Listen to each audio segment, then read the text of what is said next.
exaltado en lo alto, exaltado es el Rey.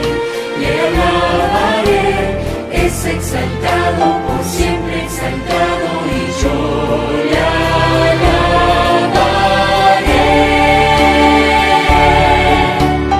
Él es Señor, por siempre reinará. Su creación, en él se gozará. Es exaltado en lo alto, exaltado es el Rey.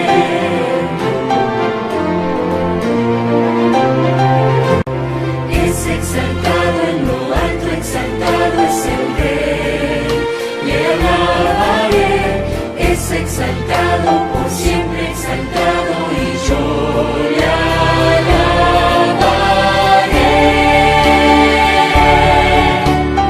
Él es Señor, por siempre reinará.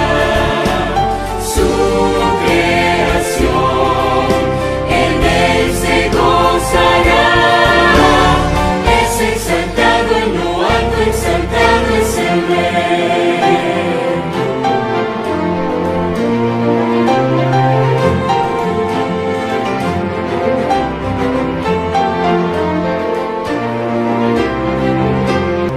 Es exaltado en lo alto, exaltado es el Rey. Le alabaré, es exaltado, por siempre exaltado, y yo le alabaré.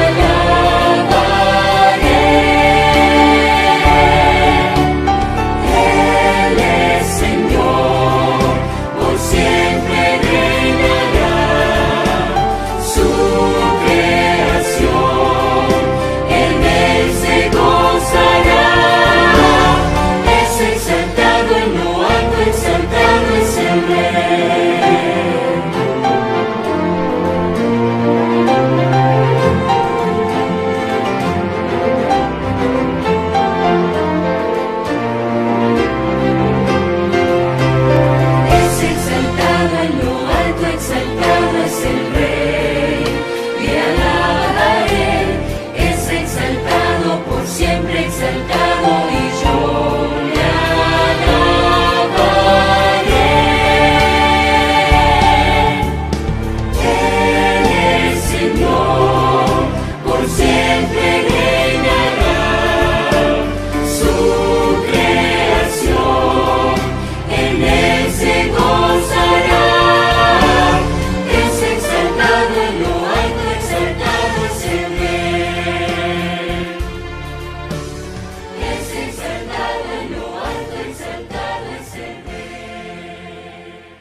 Buenos días, mis amados hermanos. Un saludo cordial y afectuoso para cada uno de ustedes. Siempre es un privilegio tener la oportunidad de leer junto a ustedes la palabra del Señor. Y como todos los domingos estamos meditando en el libro de Apocalipsis, y en esta mañana nos corresponde meditar en Apocalipsis capítulo 12. Vamos a abrir, por lo tanto, en nuestras Biblias Apocalipsis capítulo 12, versículo 1 hasta el versículo 17. Mis amados hermanos, busquen pues sus Biblias, Apocalipsis capítulo 12, versículo 1 hasta el 17. Y la palabra del Señor dice de la siguiente manera. El Señor nos dice así: La mujer y el dragón. Apareció en el cielo una gran señal, una mujer vestida del sol, con la luna debajo de sus pies, y sobre su cabeza una corona de 2 estrellas. Y estando encinta, clamaba con dolores de parto, en la angustia del alumbramiento. También apareció otra señal en el cielo. He aquí un gran dragón escarlata, que tenía 7 cabezas y 10 cuernos, y en sus cabezas 7 diademas, y su cola arrastraba la 1/3 parte de las estrellas del cielo, y las arrojó sobre la tierra. Y el dragón se paró frente a la mujer que estaba para dar a luz, a fin de devorar a su hijo, tan pronto como naciese. Y ella dio a luz un hijo varón, que regirá con barra de hierro a todas las naciones. Y su hijo fue arrebatado para Dios y para su trono. Y la mujer huyó al desierto, donde tiene lugar preparado por Dios, para que allí la sustenten por 1260 días. Después hubo una gran batalla en el cielo. Miguel y sus ángeles luchaban contra el dragón, y luchaban el dragón y sus ángeles, pero no prevalecieron, ni se halló ya lugar para ellos en el cielo, y fue lanzado fuera el gran dragón, la serpiente antigua, que se llama Diablo y Satanás, el cual engaña al mundo entero. Fue arrojado a la tierra, y sus ángeles fueron arrojados con él. Entonces oí una gran voz del cielo que decía: Ahora ha venido la salvación, el poder y el reino de nuestro Dios y la autoridad de su Cristo, porque ha sido lanzado fuera el acusador de nuestros hermanos, el que los acusaba delante de nuestro Dios día y noche. Y ellos le han vencido por medio de la sangre del Cordero y de la palabra del testimonio de ellos, y menospreciaron sus vidas hasta la muerte. Por lo cual, alegraos cielos, y los que moráis en ellos. Ay de los moradores de la tierra y del mar, porque el diablo ha descendido a vosotros con gran ira, sabiendo que tiene poco tiempo. Y cuando vio el dragón que había sido arrojado a la tierra, persiguió a la mujer que había dado a luz al hijo varón, y se le dieron a la mujer las 2 alas de la gran águila, para que volase de delante de la serpiente al desierto, a su lugar, donde es sustentada por un tiempo y tiempos y la mitad de un tiempo. Y la serpiente arrojó de su boca tras la mujer agua como un río, para que fuese arrastrada por el río. Pero la tierra ayudó a la mujer, pues la tierra abrió su boca y tragó el río que el dragón había echado de su boca. Entonces el dragón se llenó de ira contra la mujer y se fue a hacer guerra contra el resto de la descendencia de ella, los que guardan los mandamientos de Dios y tienen el testimonio de Jesucristo. Oremos, hermanos. Bendito Señor, te damos las gracias por el privilegio de leer tu palabra. Bendito Dios, gracias porque a través de ella tú puedes alimentar nuestros corazones. A través de tu palabra tú nos muestras tu amor, tu compasión, lo grande que tú eres, Padre. Y también a través de tu palabra nos muestras la condición en la que nosotros como seres humanos nos encontramos, siempre necesitando de ti, Señor. Fortalece nuestra fe. Permítenos cada día acercarnos más a ti y conocerte, Señor. Conocer y saber que tú eres el único camino, verdad y vida. Señor, tú conoces la necesidad de cada uno de tus hijos. Señor, suple pues nuestras necesidades según tu voluntad y según tu misericordia. Y en esta mañana danos entendimiento, Padre, para comprender tu palabra. Te lo rogamos en el nombre de Cristo Jesús. Amén. Amén. Bien, mis amados hermanos, nuestra meditación en esta mañana lleva por título Victoria Celestial Total. Victoria Celestial Total. Porque fundamentalmente, hermanos, ese es el mensaje que tenemos aquí en Apocalipsis capítulo 12. Este pasaje nos muestra la victoria de nuestro Señor Jesucristo sobre su enemigo, sobre el adversario de nuestras vidas y de nuestras almas, Satanás.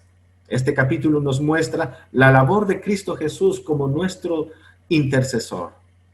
También este capítulo nos muestra lo glorioso y lo victorioso que es la iglesia, a pesar de las adversidades que pueda atravesar, a pesar de las dificultades que pueda la iglesia atravesar, hay esperanza y hay garantía con nuestro Señor Jesucristo. Entonces, nuestro tema, Victoria Celestial Total, está fragmentada en 3 segmentos para poder reflexionar. Número 1, vamos a ver en estos momentos la señal en el cielo. Meditaremos sobre la señal en el cielo, versículo 1 al versículo 6. En segundo lugar, la victoria en el cielo. La victoria en el cielo, versículo 7 al versículo 12. Y en tercer lugar, la persecución de la iglesia. La persecución de la iglesia, versículos 13 al versículo 17. Entonces, empecemos con el primer punto de nuestra meditación, la señal en el cielo. Tal como hemos leído, mis hermanos, en el capítulo 12, versículo 1, dice de la siguiente manera: apareció en el cielo una gran señal, una mujer vestida del sol con la luna debajo de sus pies y sobre su cabeza una corona de 12 estrellas. Y la pregunta que rápidamente nos hacemos es: ¿quién es esta mujer? ¿Qué representa esta mujer? Y mis hermanos, el libro de Apocalipsis es un libro con mucha simbología, muchos símbolos, y la clave está en entender que esta mujer básicamente es una señal. Es una señal que quiere representar algo de carácter espiritual. Es una señal que apunta a una realidad espiritual más allá de lo físico. Y la mujer, pues, es símbolo de la comunidad del pacto de Dios. La mujer es símbolo, representa al pueblo de Dios, representa a la iglesia de Dios. Ahora, ¿cómo puedo yo demostrar esto, mis hermanos? Para comprender esto es importante recordar lo que ya hemos estado aprendiendo a lo largo de nuestra vida sobre el Antiguo Testamento. Aquí aparece la imagen del sol, la luna, las estrellas. ¿Y cuándo por primera vez vimos esas imágenes en el Antiguo Testamento? Y tenemos la referencia en Génesis capítulo 37, en el versículo 9. Génesis 37, 9.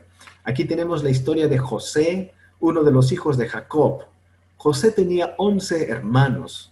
Ustedes se recordarán que los hermanos odiaban a José porque José tenía varios sueños. Y Dios se manifestaba a José a través de los sueños. Y uno de los sueños que tuvo José soñó a la luna, al sol y las estrellas que se inclinaban delante de él. Esto simplemente era una representación del pueblo de Dios, la comunidad del pacto de Dios. Entonces allí nos damos cuenta que esta figura de sol, luna, estrellas y esta mujer, desde ya viene a representar la iglesia de nuestro Señor.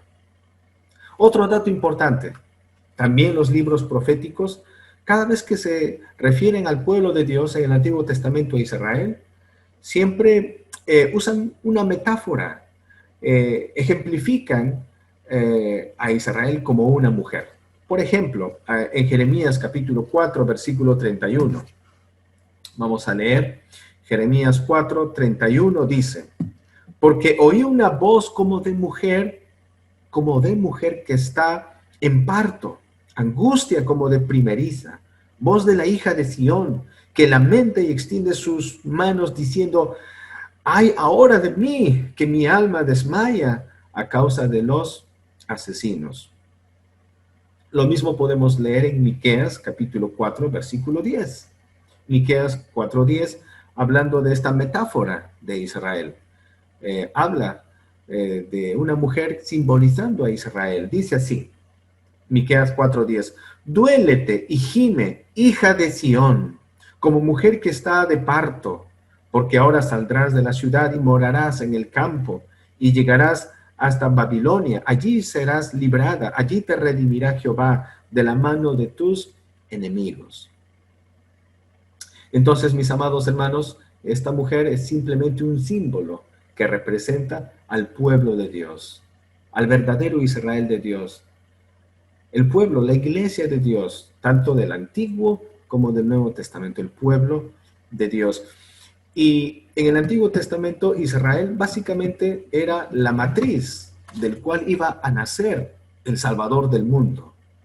A través de Israel se iba a cumplir la promesa que Dios hizo al mundo. Cuando en Génesis capítulo 3, versículo 15, Dios mismo dijo que Él enviaría al Salvador de nuestras vidas, al Salvador de nuestras almas. Y Dios le prometió en Génesis capítulo 12 y capítulo 15 a Abraham que a través de él iba a venir a este mundo el Mesías, a través de Israel. Entonces, tal como vemos aquí, la señal en el cielo representa pues a la iglesia, el pueblo de Dios. Y en el versículo 2 dice que estando encinta, clamaba con dolores de parto en la angustia del alumbramiento. Versículo 3, también apareció otra señal en el cielo. He aquí un gran dragón escarlata que tenía 7 cabezas y 10 cuernos, y en sus cabezas 7 diademas. Entonces, si la mujer es un símbolo del pueblo de Dios que está encinta, y el hecho de que esté encinta a punto de dar a luz es un símbolo del nacimiento de nuestro Señor Jesucristo, aquí vemos otro símbolo, un dragón que aparece para atacar a esta mujer, es decir, al pueblo de Dios, para atacar al hijo que va a nacer de esta mujer. En la Biblia, el dragón siempre simboliza a los grandes enemigos del pueblo de Dios. Por poner un ejemplo, en Ezequiel capítulo 29, versículo 3 dice, habla y di, así ha dicho Jehová el Señor, he aquí yo estoy contra ti, Faraón, rey de Egipto, el gran dragón que yace en medio de sus ríos, el cual dijo, mío es el Nilo, pues yo lo hice. Entonces, en esta ilustración claramente vemos que la Biblia llama al faraón de Egipto el gran dragón. Entonces, aquí el dragón es un símbolo de los enemigos de Israel, un símbolo de los enemigos de Dios. Y según Génesis capítulo 3, versículo del 1 al versículo 7, este gran dragón es nada más ni nada menos que Satanás, el opositor de Dios, el opositor de nuestras almas, el engañador de nuestras almas. Entonces, ¿qué es lo que vemos aquí? En primer lugar, hablando de la señal en el cielo. Lo que vemos aquí es la oposición de Satanás. Satanás está detrás, por ejemplo, del faraón. Si Faraón ordenó matar a los niños judíos, a los niños hebreos, Satanás estaba detrás de esa mala actitud. Por ejemplo, si Nabucodonosor quiso destruir a Israel, Satanás estaba detrás de esos planes. Si en el Nuevo Testamento Herodes mandó matar a los niños allá en Belén, ¿quién creen ustedes que estaba detrás de esas ideas terribles? Satanás estaba. Entonces, la Biblia nos muestra a Satanás como el origen de toda la maldad. Y los seres humanos actúan simplemente como sirvientes. Entonces, mis amados hermanos, aquí Satanás siempre se ha opuesto a nuestro Señor Jesucristo y ha hecho todos los esfuerzos posibles por tratar de frustrar los planes de Cristo Jesús. La Biblia dice que este dragón se puso delante de la mujer como esperando que venga la criatura para devorarlo. Y esto nos habla de los esfuerzos y del intento, la oposición de Satanás a nuestro Señor Jesucristo. Pero Satanás ha fracasado.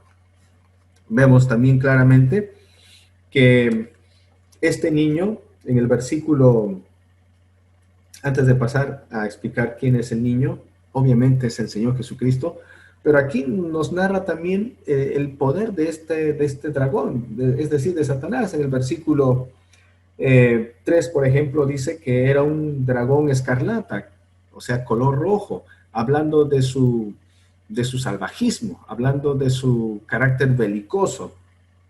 También nos dice que tenía 7 cabezas, y eso simplemente significa la plenitud de su astucia para engañar a los seres humanos. Y también habla de 10 cuernos, nos habla de su fuerza y de su poder. Y en sus cabezas dice 7 diademas. Habla de su aparente victoria para lograr su cometido. Y dice en el versículo 4, y su cola arrastraba la tercera parte de las estrellas del cielo y las arrojó sobre la tierra, y el dragón se paró frente a la mujer, aquí está, frente a la mujer que estaba para dar a luz, a fin de devorar a su hijo tan pronto como naciese. Entonces, aquí Satanás se nos explica que él se opuso desde la eternidad a Dios, fue arrojado por Dios lejos de la presencia de Dios. Lamentablemente también se confabuló con varios ángeles, dice la tercera parte de los ángeles cayeron junto con él. Esto es una referencia a Génesis, antes de la creación del ser humano, como Satanás ya había sido expulsado del cielo. Pero también esto es una referencia al libro de Daniel, capítulo 8, versículo 10, donde claramente dice, y se engrandeció hasta el ejército del cielo, y parte del ejército, y de las estrellas echó por tierra y las pisoteó. Daniel 8:10 nos habla de la llegada de Antíoco Epífanes, este hombre malvado, terrible, este rey, que por 3 años pisoteó el templo de Dios, que por 3 años blasfemó el nombre de nuestro Señor Jesucristo. Conquistó pues al templo de Jerusalén en el año 168 a.C. hasta el año 165 y profanó, vuelvo a recalcar, profanó el templo de Dios. Aproximadamente 3 años, ¿no? Y muchos judíos murieron allí. Y cuando habla aquí de estrellas que fueron arrastrados por la cola, hace referencia a los ángeles que cayeron de su dignidad delante de Dios, pero también hablando de la escena de Antíoco Epífanes, nos habla de los judíos que murieron también en ese enfrentamiento contra Antíoco Epífanes. ¿Y qué pasa con la iglesia? ¿Qué pasa con el pueblo de Dios? En el versículo 5 y 6 dice, y ella dio a luz un hijo varón. Esta es una referencia a la llegada de nuestro Señor Jesucristo. Y dice, que regirá con vara de hierro, que regirá. Esta palabra regirá quiere decir pastoreará, dirigirá. Entonces, aquí claramente Juan está diciendo que Jesús es nuestro pastor, que Jesús va a ser nuestro rey y que Él es el cumplimiento de lo que Salmos capítulo 2 había dicho anteriormente. Porque en el Salmos capítulo 2 dice que el rey vendrá para gobernar el mundo. Entonces, el cumplimiento es Cristo Jesús. Dice luego en el versículo 5, la mitad dice, y su hijo fue arrebatado para Dios y para su trono, su hijo fue arrebatado. Esto es una referencia a la muerte y resurrección de nuestro Señor Jesucristo. Él venció la muerte y se elevó, ascendió a los cielos, al trono de la gracia. Y mientras tanto, dice el versículo 6, y la mujer huyó al desierto donde tiene lugar preparado por Dios, para que allí la sustenten por 1260 días. Dice que el pueblo de Dios, la iglesia del Señor, huyó al desierto. Ahora el desierto es un lugar inhóspito, un desierto es un lugar donde no hay las condiciones para el desarrollo de la vida. Pero en la Biblia, un desierto también significa un lugar donde Dios se acerca a su pueblo, un lugar donde Dios moldea a su pueblo, donde Dios provee, donde Dios sustenta. El desierto es un lugar donde el cristiano, donde la iglesia, el pueblo de Dios, aprende a depender más y más de Dios. Por ejemplo, en Éxodo capítulo 16, versículo 32, dice lo siguiente, hablando del desierto. A fin de que vean el pan que yo os di a comer en el desierto, cuando yo os saqué de la tierra de Egipto. En Oseas capítulo 2, versículo 14, hablando del desierto, dice lo siguiente: pero he aquí que yo la atraeré y la llevaré al desierto y hablaré a su corazón. Aquí Dios está hablando de su iglesia. Dios dice: yo voy a llevar a mi gente, voy a llevar a mi pueblo al desierto para hablar allí con mi pueblo. Entonces el desierto también es un símbolo de la provisión de Dios, un símbolo del acercamiento de Dios hacia su pueblo. Y amados hermanos, en situaciones de adversidad, en situaciones difíciles en nuestra vida, como iglesia o como cristianos, podemos dar testimonio de que cuando hay aflicciones, realmente nos acercamos más a Dios. Cuando sentimos que nuestra vida está en un desierto y cuando sentimos que bajo nuestras fuerzas no podemos lograr nada, realmente nos acercamos al Señor y sabemos que el Señor está con nosotros. Entonces ahí tenemos en primer lugar la señal en el cielo. Nos muestra, por lo tanto, a la iglesia, nos muestra al Señor Jesucristo en su lucha, en su conflicto con Satanás, que quiere destruir los planes del Señor, pero fracasa. Pasamos al segundo punto en nuestra meditación, la victoria total, versículo 7 al versículo 10. La victoria total dice de la siguiente manera, que en el versículo 7 dice: después hubo una gran batalla en el cielo. Miguel y sus ángeles luchaban contra el dragón, y luchaban el dragón y sus ángeles. Ahora, Miguel es uno de los ángeles de nuestro Señor Jesucristo. Miguel significa ¿quién como Dios? ¿Quién como Dios? Ahora, este conflicto no debemos confundir con el conflicto que inicialmente se originó en el cielo cuando Satanás se rebeló contra Dios. Este conflicto que vemos aquí en este pasaje se desarrolla inmediatamente después de que Cristo Jesús ascienda a los cielos, a sentarse a la diestra del trono de Dios. Es decir, una vez que Cristo Jesús derrota a la muerte, derrota a Satanás en la cruz del Calvario, Cristo Jesús asciende a los cielos y no hay lugar para Satanás. El Señor y los ángeles y Miguel aquí haciendo su labor expulsan a Satanás de la presencia de Dios. ¿Qué significa esto, mis hermanos? Esto significa que en el Antiguo Testamento Satanás tenía libre acceso a la presencia de Dios. Por ejemplo, en el libro de Job, ustedes se recordarán que Satanás se le presentó al Señor para acusar, para difamar a Job, diciendo que Job no era un verdadero creyente, que Job le obedecía y le servía solamente por interés. Al final Dios demostró todo lo contrario. Entonces, sí, en el Antiguo Testamento Satanás tenía acceso a la presencia de Dios. Por ejemplo, en Zacarías capítulo 3, versículo 1, dice lo siguiente: me mostró al sumo sacerdote Josué, el cual estaba delante del ángel de Jehová, y Satanás estaba a su mano derecha para acusarle. Esa es la labor de Satanás, acusarnos. Pero saben, mis amados hermanos, según lo que leemos en el versículo 8, Apocalipsis 12:8, dice: pero no prevalecieron, ni se halló ya lugar para ellos en el cielo. Ya no hay lugar para Satanás en el cielo, dice la Biblia. Versículo 9, y fue lanzado fuera el gran dragón, la serpiente antigua que se llama Diablo y Satanás. Diablo quiere decir simplemente acusador. Satanás quiere decir adversario. Dice que Satanás fue arrojado. Dice, el cual engaña al mundo entero. Fue arrojado a la tierra y sus ángeles fueron arrojados con él.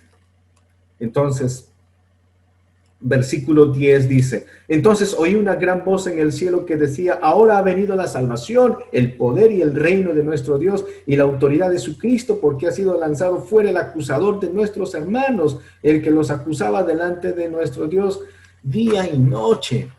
Mis amados hermanos, una vez que Cristo resucitó, Cristo ascendió a los cielos, y según Mateo 28:19, Cristo dijo: toda potestad me es dada en el cielo, toda potestad. Cristo Jesús tiene toda la autoridad. Y según lo que estamos leyendo, en el versículo En San Juan capítulo 12, versículo 31, Jesús, hablando sobre la caída de Satanás, dijo lo siguiente. Juan 12, 31. Ahora es el juicio de este mundo. Ahora el príncipe de este mundo será echado fuera.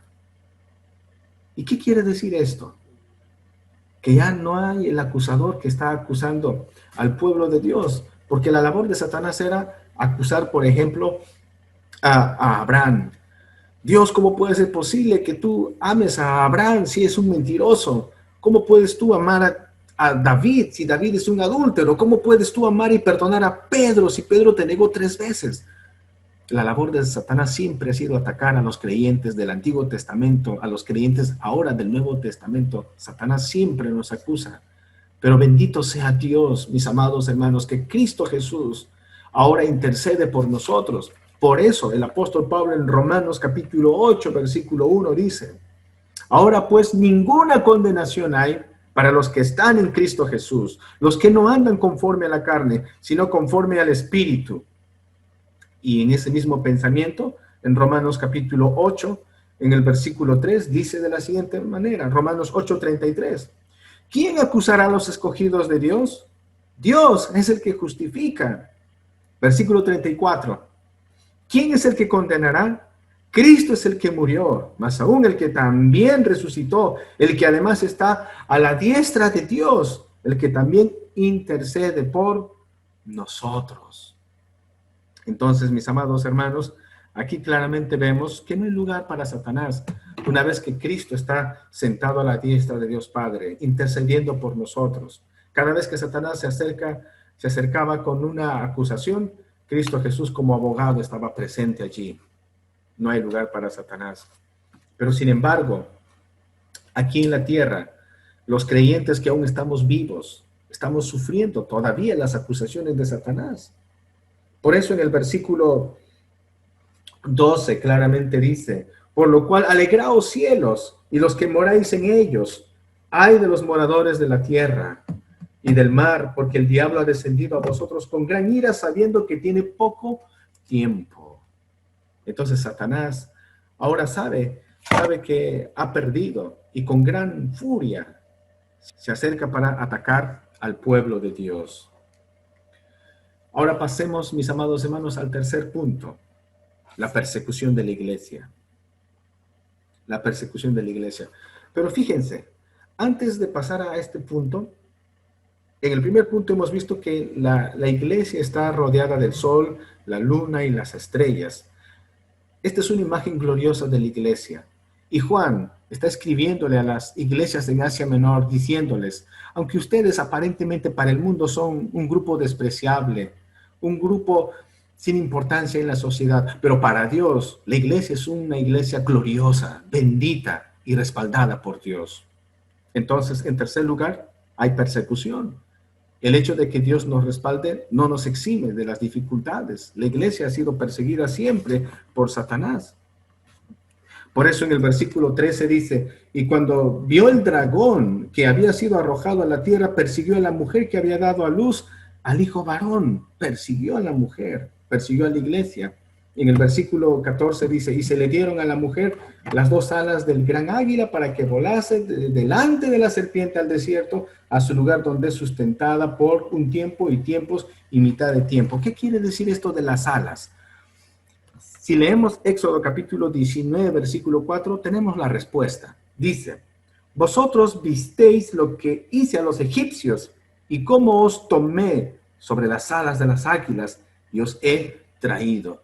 Alas de águila simplemente simboliza el cuidado y la protección salvadora de Dios. Dios va a proteger a su iglesia, aún en medio de adversidades, en medio de dificultades, para que su iglesia persevere, para que su iglesia no se aparte de él ni tire la toalla. Dios va a cuidar de cada cristiano. No significa que no vengan las dificultades en nuestra salud o en nuestra vida económica. Sí, esas dificultades se van a presentar, pero será Dios quien preservará nuestras vidas para no alejarnos de Él. Él nos dará esperanza en todo tiempo para que nuestro testimonio brille delante de una sociedad que necesita conocer más de Cristo. Entonces en el versículo 15 dice, y la serpiente arrojó de su boca tras la mujer agua como un río, para que fuese arrastrada por el río, pero la tierra ayudó a la mujer, pues la tierra abrió su boca y tragó el río que el dragón había echado de su boca.